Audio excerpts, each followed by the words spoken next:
Hello la Gazelle Family, j'espère que vous allez bien. De mon côté ça va. Alors je suis BMG, bienvenue dans cette vidéo où nous allons parler du doute et du perfectionnisme. Alors il faut savoir que le doute et le perfectionnisme peuvent être considérés comme des blocages internes. Mais qu'est-ce qu'un blocage interne?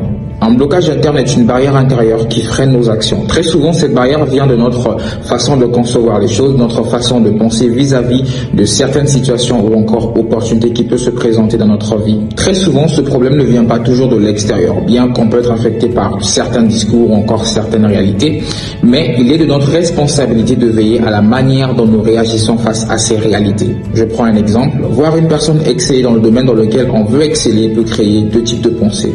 La première pensée, c'est le doute. On pense qu'on ne peut pas y arriver. Et la seconde pensée, c'est soit la motivation. On se dit que s'il a pu le faire, alors nous aussi on peut le faire.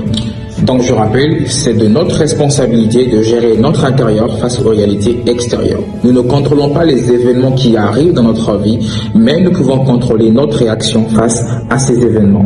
Et donc on peut comprendre que le doute est l'un des plus grands blocages internes. Le doute t'empêche de faire ce que tu dois faire.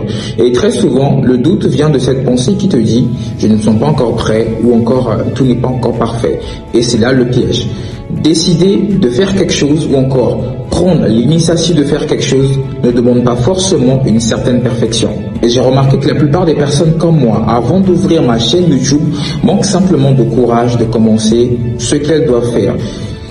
Parce que nous sommes tellement influencés par l'illusion de la perfection que nous voyons chez les autres que nous oublions qu'une petite action, même imparfaite, mais alignée avec nos objectifs, vaut mieux que de ne rien faire. Alors, l'objectif que nous voulons atteindre n'est en réalité que la somme de nos micro-habitudes et de nos petites actions liées à cet objectif.